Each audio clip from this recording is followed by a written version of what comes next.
প্রিয় ছাত্রছাত্রীরা, আজকে আমি তোমাদের কেবিএর মাধ্যমে ক্লাস 8-এর ইতিহাসের যে সমস্ত প্রশ্নগুলো দেওয়া আছে 2025 সালের রায়মার্টিন প্রশ্নচিত্রাতে প্রথম পর্যায়কারী মূল্যায়নের জন্য ইতিহাসের যে প্রশ্ন আছে স্কুল নম্বর 5-এ পেজ নম্বর 262, সেখানে যে সমস্ত প্রশ্নগুলো আছে সমস্ত প্রশ্নের উত্তর আমরা আলোচনা করবো আজকে এই ভিডিওর মাধ্যমে।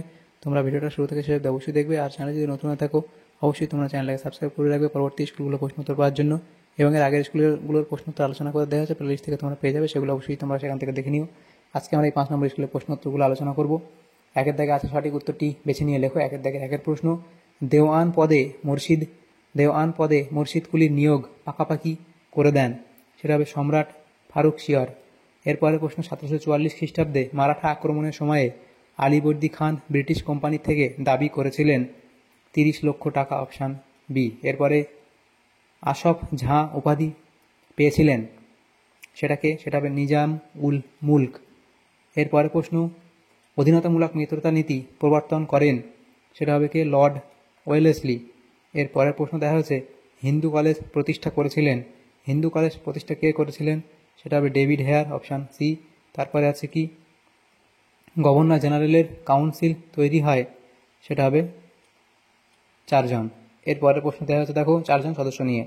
দুয়ের দাগের প্রশ্ন বলা আছে দেখো, নির্দেশ অনুযায়ী উত্তর দাও। প্রথম প্রশ্ন, একটি বাক্যে উত্তর দাও, প্রেসিডেন্ট সন্ধি কাদের মধ্যে স্বাক্ষরিত হয়? তাহলে লিখবে কি, দ্বিতীয় বাজিরাও ও ইংরেজদের মধ্যে, ইংরেজ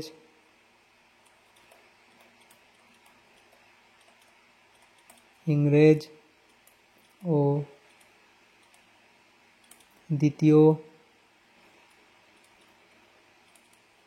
বাজিরাও এর মধ্যে।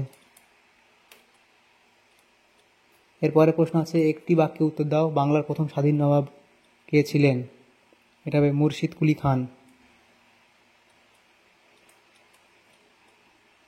আচ্ছা, মুর্শিদ কুলি খান।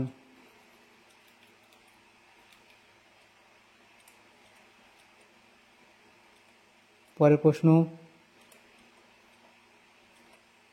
সেটা কি বলা হচ্ছে দেখো, শূন্যস্থান পূরণ করো।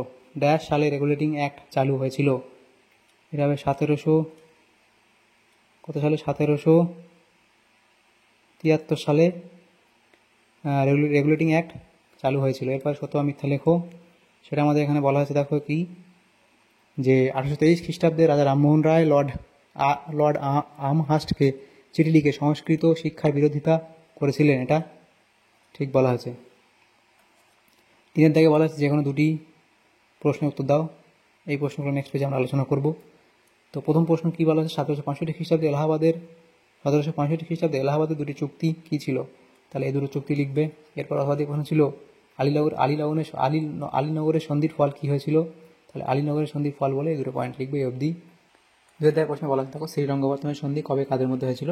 লিখবে তৃতীয় ইঙ্গ-মহীশূর যুদ্ধে পরাজয়ের পর টিপু সুলতান ইংরেজদের সঙ্গে 1792 খ্রিস্টাব্দে শ্রীরঙ্গপত্তনের সন্ধি স্বাক্ষর করতে বাধ্য হয়েছিলেন। এরপরে আছে দেখো 3-এর দাগে প্রশ্ন, 10 সালা বন্দোবস্ত চালু হয় কেন? সেটা অবধি লিখবে। 10 সালে, আচ্ছা এটা তোমরা শুরু করবে, তারপর লিখবে 10 সালা বন্দোবস্ত প্রবর্তনের কারণ বলে অবধি লিখবে। অথবা প্রশ্ন ছিল, কত সালে কে বাংলার নদীপথগুলি জরিপ করেন?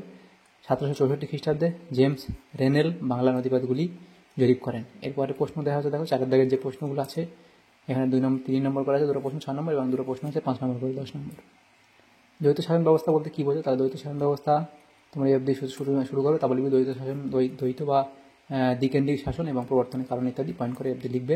অথবা দিয়ে প্রশ্ন ছিল, ফারুক শিয়রের ফরমানের গুরুত্ব আলোচনা করো। তাহলে ফারুক শিয়রের ফরমানের গুরুত্ব বলে এই দুটো পয়েন্ট, বাংলায় অবাধে বাণিজ্য করা এবং বাংলায় ক্ষমতা দখলের পটভূমি রচনা ইত্যাদি পয়েন্টগুলো করবে। 2-এর দাগে বলা আছে, কলকাতার এশিয়াটিক সোসাইটি প্রতিষ্ঠার লক্ষ্য কী ছিল? তাহলে উদ্দেশ্য লিখবে ভারতের প্রাচীন সভ্যতা চর্চা করা এবং ভারতীয় সাহিত্যের ইংরেজি অনুবাদ করা। অথবা দিয়েছিল প্রশ্ন, কোম্পানির সিপাহী বাহিনী বলতে কী বোঝো? সেটা তোমরা এখান থেকে শুরু করে এই অবধি লিখবে। এরপরে দেওয়া আছে 5-এর দাগের প্রশ্ন, নিচের প্রশ্নগুলি উত্তর দাও, বিকল্প প্রশ্নগুলি লক্ষণীয়। প্রথম প্রশ্ন, পলাশী ও বক্সারের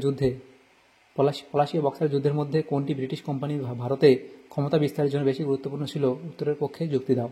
তাহলে দেখো, সামগ্রিক ফলাফল ও গুরুত্বের বিচারে পলাশী যুদ্ধের তুলনায় বক্সারের যুদ্ধ ভারতে কোম্পানির আধিপত্য প্রতিষ্ঠার ক্ষেত্রে বেশি গুরুত্বপূর্ণ ছিল। তাহলে ভারতে ব্রিটিশ কোম্পানির ক্ষমতা বিস্তারে বক্সারের যুদ্ধের গুরুত্ব বলে পয়েন্ট করে এগুলি ভারতে ব্রিটিশ কোম্পানির ক্ষমতা বৃদ্ধি, কোম্পানির দেওয়ানি লাভ, বাংলার কোম্পানির কৃতিত্ব প্রতিষ্ঠা, ইংরেজ বাহিনীর মর্যাদা বৃদ্ধি এবং শ্রেষ্ঠত্ব প্রতিষ্ঠিত, এই পয়েন্টগুলো করে অবধি লিখবে। এরপরে দেখা হচ্ছে 2 দাগের প্রশ্ন, অথবা দিয়ে প্রশ্ন ছিল, এই প্রশ্নের সাথেই তোমাদের অথবা দিয়েছিল, 1 দাগের প্রশ্নে অথবা ছিল। বলা আছে মীর কাসিমের সঙ্গে ব্রিটিশ কোম্পানির বিরোধের কারণগুলি লেখো, এই প্রসঙ্গে বাংলার দ্বৈত শাসন ব্যবস্থার প্রভাব কী ছিল। তাহলে মীর কাসিম ও কোম্পানির বণিকদের ব্যক্তিগত ব্যবসা কী ছিল সেটা তোমরা লিখবে, এবং বাংলার দ্বৈত শাসন ব্যবস্থার প্রভাব, আর্থিক শোষণ, অরাজকতা, 76-এর মন্বন্ত ইত্যাদি করে মূল্যায়ন শেষ করবে। এরপরে প্রশ্ন 2 দাগে ছিল, সেটা কি বলা হয়েছে 2 দাগে, যে কিভাবে ধীরে ধীরে ঔপনিবেশিক কৃতিত্ব প্রতিষ্ঠা ও প্রদর্শনের অন্যতম হাতিয়ার হয়ে উঠেছিল পুলিশ ব্যবস্থা। তাহলে এই আইন শৃঙ্খলা উন্নতি সাধন, আইনের শাসন প্রতিষ্ঠা এবং ঔপনিবেশিক কৃতিত্ব স্থাপনের হাতিয়ার হিসেবে পুলিশ ব্যবস্থার ভূমিকা বলে এই 3টে পয়েন্ট লিখবে এই অবধি। তাহলে এই প্রশ্ন উত্তর তোমাদের হয়ে যাবে। তারপরে অথবা দিয়ে প্রশ্ন ছিল এখানে, ভারতে পাশ্চাত্য শিক্ষার প্রসারে খ্রিস্টান মিশনারিদের অবদান আলোচনা করো। তাহলে 19 শতকে ভারতের পাশ্চাত্য শিক্ষা, খ্রিস্টান মিশনারিদের প্রচেষ্টা, এই 4টে পয়েন্ট এখানে করবে। এই প্রশ্ন উত্তর তোমার এই অবধি লিখবে। তারপরে দেখো আমাদের এখানে এই সমস্ত প্রশ্নগুলি ছিল ক্লাস 8-এর ইতিহাস যে প্রশ্নগুলো ছিল 5 নম্বর স্কুলের সমস্ত প্রশ্নের উত্তর আমরা আলোচনা করলাম আজকে এই ভিডিওর মাধ্যমে। তোমাদের সর্বোত্তম উপকারে যদি এসে থাকে ভিডিওটা, অবশ্যই একটা লাইক করবে আর বেশি বেশি করে বন্ধুদের সাথে শেয়ার করবে। পরবর্তী স্কুলের প্রশ্ন উত্তর পাওয়ার জন্য অবশ্যই তোমরা আমাদের চ্যানেলটাকে সাবস্ক্রাইব করে রাখবে। Thank you, thanks for watching.